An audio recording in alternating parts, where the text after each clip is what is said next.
Good afternoon. I'm James Exum, also known as Sakshi. It's Monday, the 22nd of September, and it's approximately 5:30 in the afternoon here in South Austin, Texas. I'm continuing my discourses on paradoxes on my YouTube channel. The paradoxes are generally contained within the philosophy of yoga. This will be number 9, I believe, and I've entitled this one The Paradox of Vishnu and Krishna in the Gita. In my last video, I mistakenly, when I was listing the members of the Trimurti, which are the three great gods in yoga philosophy and yoga texts and history, yoga written history, I mentioned that Brahman was the god of creation. I mentioned that Krishna was the god of preservation, and then I also said that Shiva was the god of dissolution or destruction of creation, of created things. Well, I made a mistake. Actually, this is the paradox that I'm writing about today, or have written about today, and will be explaining in this video to you today.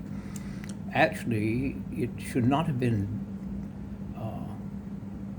Lord Krishna as the preserver.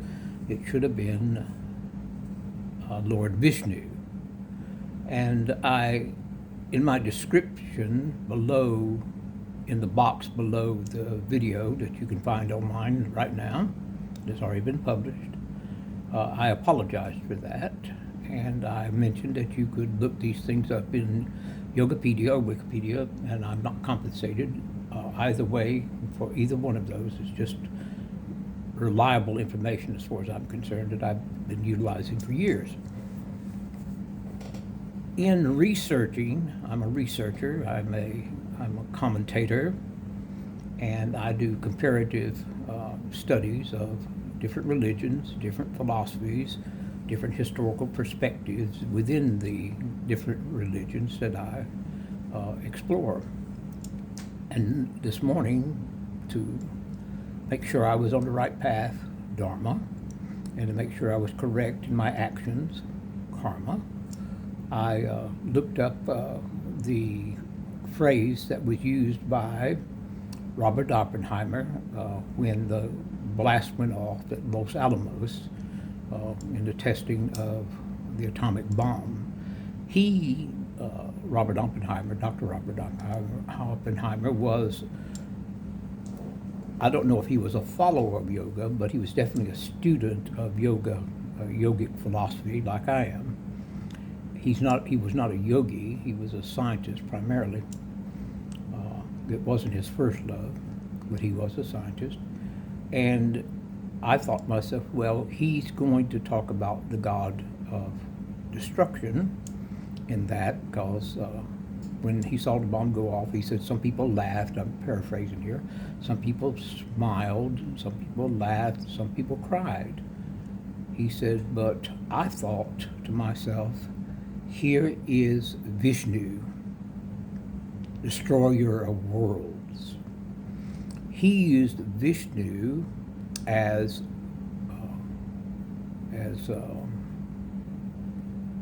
the destroyer. He used Vishnu, who is the preserver, as the destroyer. And here is the paradox. In yogic writings, it's almost like these gods are interchangeable in their actions and their places as far as the activities. Supposedly they're in charge of certain portions of existence, creation, preservation, destruction. He used Vishnu instead of Lord Shiva. And so I said, well, that's interesting. Here's a great scholar, and probably one of the finest minds of the 20th century, if not the finest mind, in my opinion, along with Einstein and Dr. John Archibald Wheeler and gentlemen of that nature. I didn't feel so badly after I read that. In fact, I felt okay about everything because we're all humans and we all make mistakes, especially an older man like myself. So let's go ahead now that I've given you that preface to this video about my mistakes and my research and how I was able to settle down from having made that mistake and presented it to you. Okay. So the introduction to this one, I read from my text that I've written, which I write these discourses. This one was written early this morning, and I've read through it a couple of times. And then sometimes I will go off on tangents from the text, but the tangents are always with data that's inclusive to the study of yoga philosophy. I'm an old yogi. I've been at it almost 50 years. Started back in 73, 74, started as a teacher of physical yoga, the asana, and then I shifted over to the intellectual side of yoga, the learning side of yoga, the written side of yoga, and became, through the years, a self-proclaimed yogi. I have no degree. I'm not a swami. I'm not a guru. I'm none of those. I'm a student, a lifelong student of yoga and the great writings of yoga. The Upanishads, Mahabharata, the Bhagavad Gita, and so on and so forth. So let's begin with the introduction now that I've gotten all my self proclamations out of the way. The Bhagavad Gita, one of the most revered texts in Hindu philosophy, I'm looking at it from yoga philosophy. I'm not a Hindu. I do not see yoga as a religion. I see it as the science of life, the science of living. Keep that in mind. In Hindu philosophy, it presents a profound dialogue between Lord Krishna and the warrior prince Arjuna on the battlefield of Kurukshetra. Central to this discourse is the paradoxical, and here's the paradox, central to this discourse is the paradoxical relationship between Vishnu, the supreme being in Vaishnavism, and Krishna, his earthly incarnation. He's the 8th incarnation, by the way, Krishna is, of Lord Vishnu. This paradox, interwoven through the verses of the Gita, invites both philosophical inquiry and spiritual reflection. This essay, and it is an essay, it's a discourse, it's a paper, it's just, and it can be almost anything you want it to be in a shortened form, in its short form. I think this is 4 or 5 written pages. This essay examines the nature of this paradox, its implications for understanding divinity, and its resonance within the broader tapestry of Hindu thought. I'm going to start substituting the word yogic thought as opposed to Hindu. Again, they run parallel, side by side. In the pantheon of Hinduism, or yogic philosophy, Lord Vishnu is venerated as the preserver, the cosmic sustainer who descends to earth in various forms. And these forms are called avatars. They made a series of movies a while back about avatars. I think there's games, video games about avatars and so forth. But this is avatar in the science of yoga, not as a entertainment on a video game. As the cosmic sustainer who descends to earth in various forms, avatar, to restore dharma, cosmic order. Krishna, as the 8th avatar of Vishnu, is both a historical figure and a manifestation of the divine. The Gita's narrative unfolds at a critical juncture where Krishna reveals his true nature to Arjuna. This is later in the text of the Bhagavad Gita. His true nature to Arjuna. Arjuna is the young warrior, the young archer. And he declares his divinity and cosmic omnipresence. This revelation forms the crux of the paradox. And here's the paradox. Krishna, the charioteer and friend of Arjuna, is simultaneously the supreme unmanifest Vishnu. So it's Krishna in the chariot, not Lord Vishnu. It's an avatar. of Vishnu, who comes to earth to restore dharmic order, cosmic order. I think an appearance by him now would be of marvelous benefits to humanity, the human race in general. That's just my opinion. And perhaps he's working behind the scenes. Who knows? I'm not going to get into the geopolitical economic situation, even though it's dire. The paradox arises from duality of Krishna's role in the Gita. On one hand, he is a human companion offering counsel and support to Arjuna. On the other, he proclaims himself as the origin and dissolution of all beings, the eternal witness, and the ultimate reality underlying the universe. And here's the quote: "I am the source of all. From me, everything evolves." That's from Gita, chapter 10, verse 8. How can the finite, this is a question I'm posing, how can the finite and infinite, the personal and the universal, coexist within a single being? And that is the core of the paradox that I'm teaching and explaining to you at this moment in time. This conundrum is not merely theological, but philosophical. Well, it's theological to the Hindus. It's not to us as yogic students, but philosophical, challenging the limits of human comprehension. Krishna bridges the gap between the transcendent Vishnu and the immanent presence in the world. His manifestation as Krishna is both a concealed and revealed form of the divine, illustrating the concept of Maya illusion, or the divine play, where the absolute assumes a relative form without diminishing its essence. Now, we will get into Maya. In fact, I've already done a video on Maya, and we'll get into the divine play, which is called the play of Lila. That will be my final video having to do with paradoxes in yoga philosophy, and that video will follow this one and become number 10. I was shooting for 10 videos on the subject, and I've already written number 10.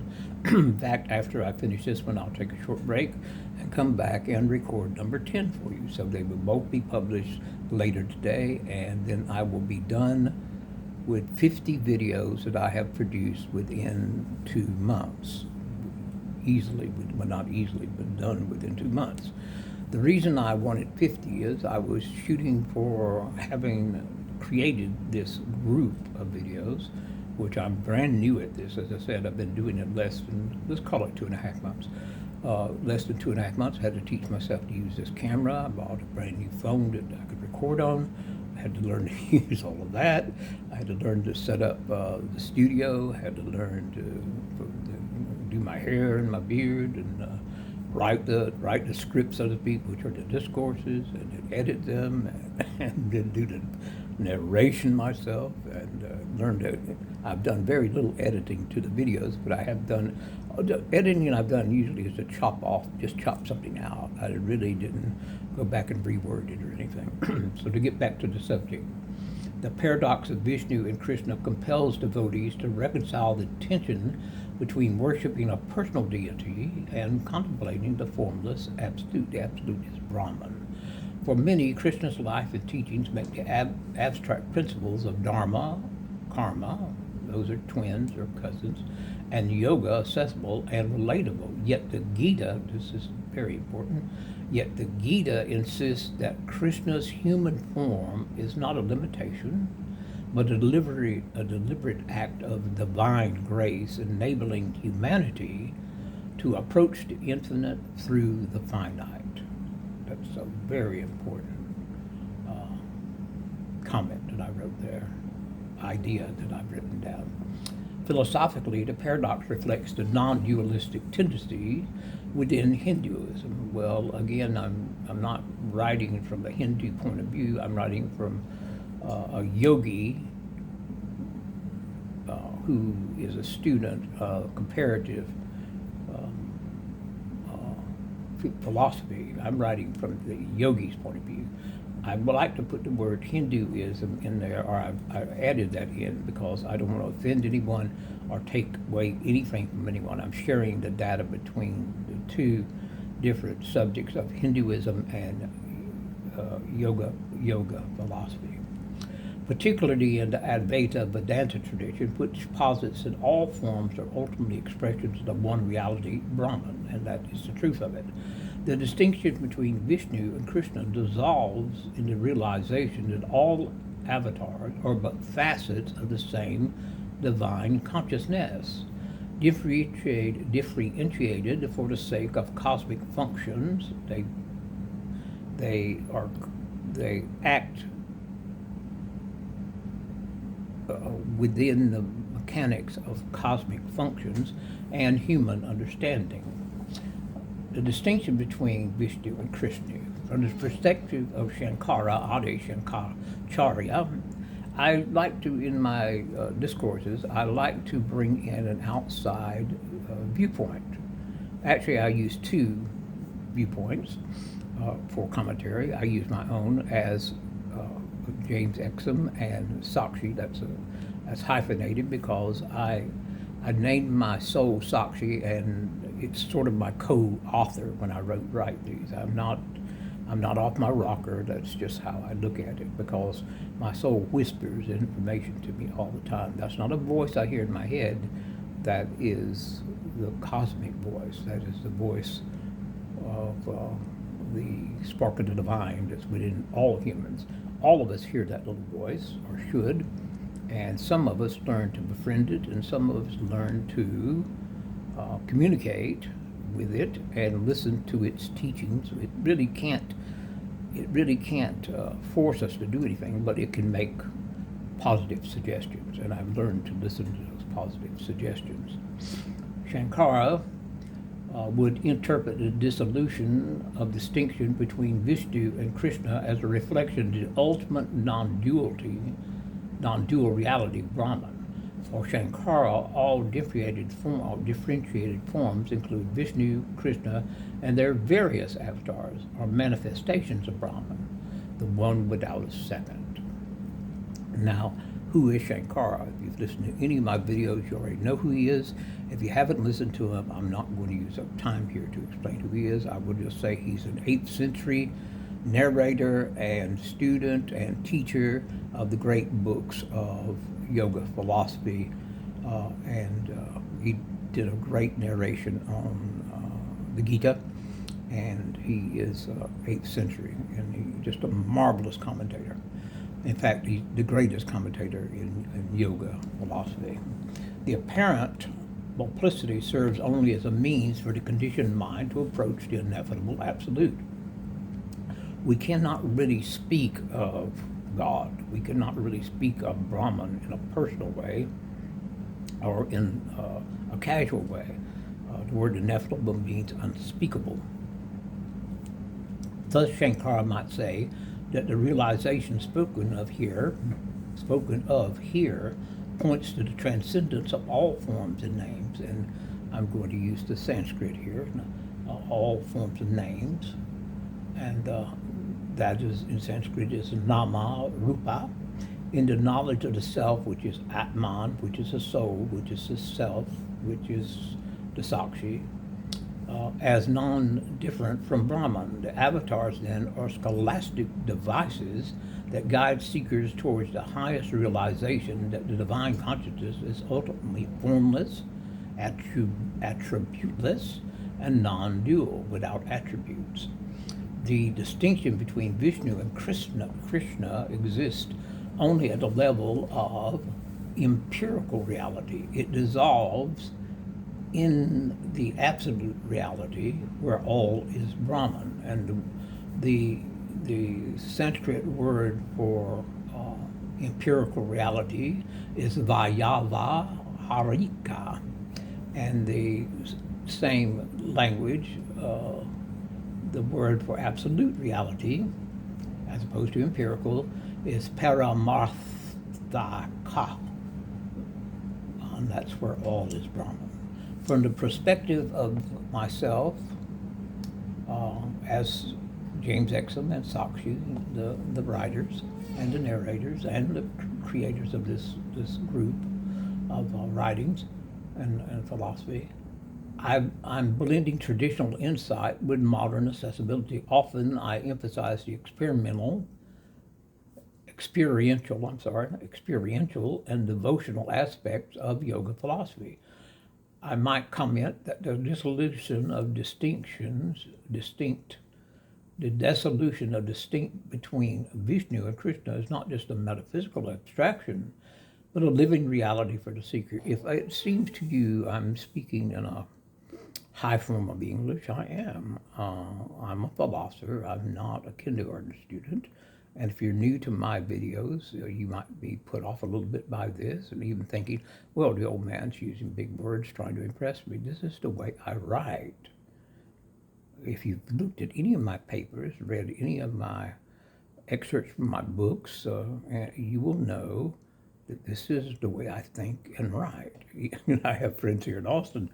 I'm sure behind my back they make a little fun of me, think that I'm speaking in, some high tone, but actually I'm so trained, self-trained in my research and in my editing of my research when I write it down, that this is just the way my brain has reconfigured itself to speak and think.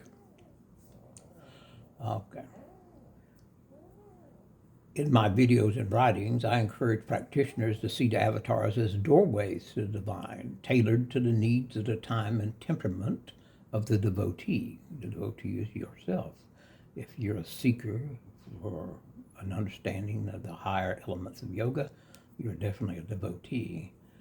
For myself, the unique Lila, the divine play of Krishna as the approachable friend, lover, and teacher, illuminates the heart of bhakti, making the infinite relatable and the cosmic intimate. The recognition that all avatars are facets of one consciousness invites both reverence for diversity and a journey towards unity. Echoing the Gita's call to see the divine in all forms and ultimately to surrender that which is beyond all forms.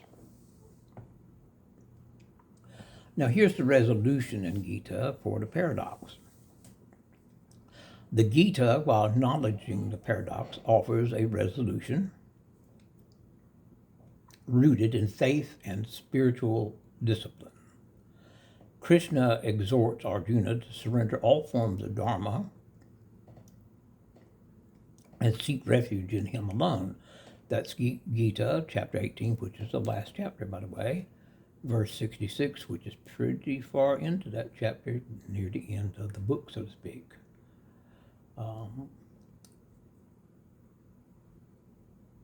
There, he's suggesting that ultimate truth transcends conceptual boundaries. The devotee is encouraged to move beyond the dichotomy of form and formlessness, recognizing that the divine can manifest in any way it chooses, yet remains untouched by those manifestations. And I'm not comparing God or a Brahman with an actor, but if an actor is on the stage and he's putting on a character, has put himself into the character of one of the main roles, the audience sees him like that. In fact, there's a problem with that.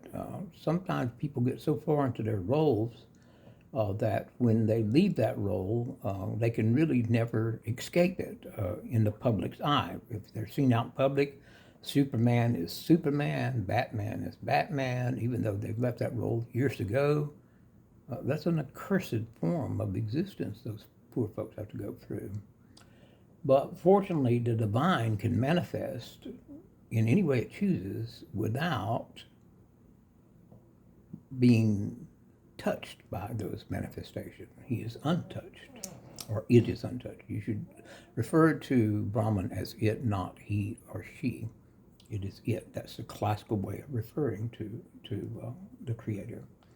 In conclusion, the paradox of Vishnu and Krishna in the Gita is emblematic of the profound mysteries at the heart of yoga philosophy, yoga-Hindu.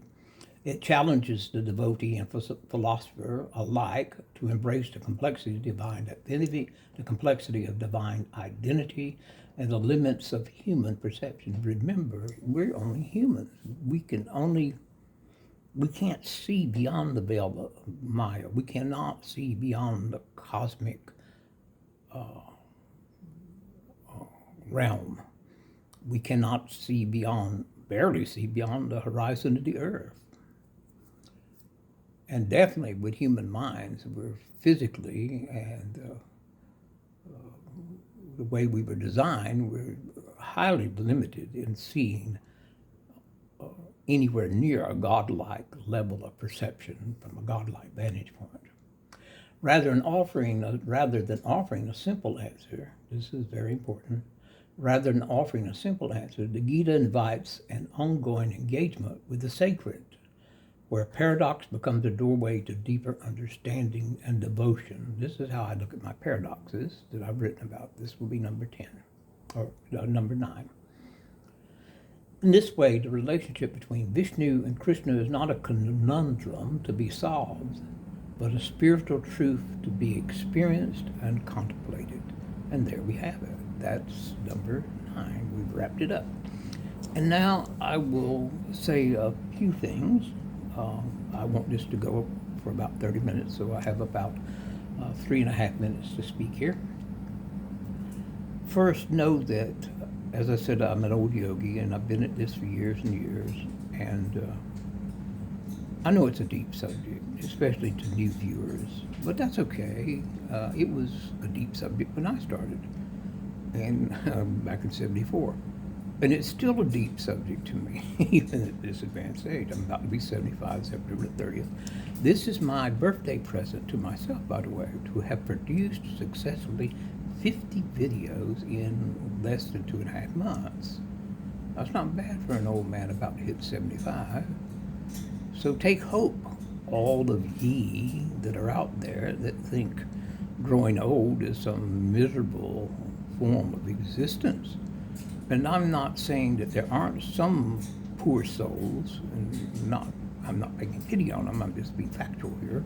Some souls that at 75 have already lost a lot of their intellectual capacities and their comprehension of things and their ability to deal with life in general. Well, I have a Parkinsonian disease, which when I walk almost like a toddler, little tiny baby steps. And when I walk long distances outside of my home, I use a cane. I have a small collection of canes, I'm proud of them because they're nice. I have a small collection of a lot of different things. But age, as they say, is just a number. I keep my mind sharp and clear and clean. A clean mind is very important. You cannot pour anything new into a vessel that's already full. You have to constantly rid yourself through negation of negative thoughts and negative activities and negative habits, and therefore you can constantly refill your vessel, which in this case I'm talking about the mind and the intellect, with new ideas, expanded ideas, and deeper concepts. So that's what I was going to say about that. So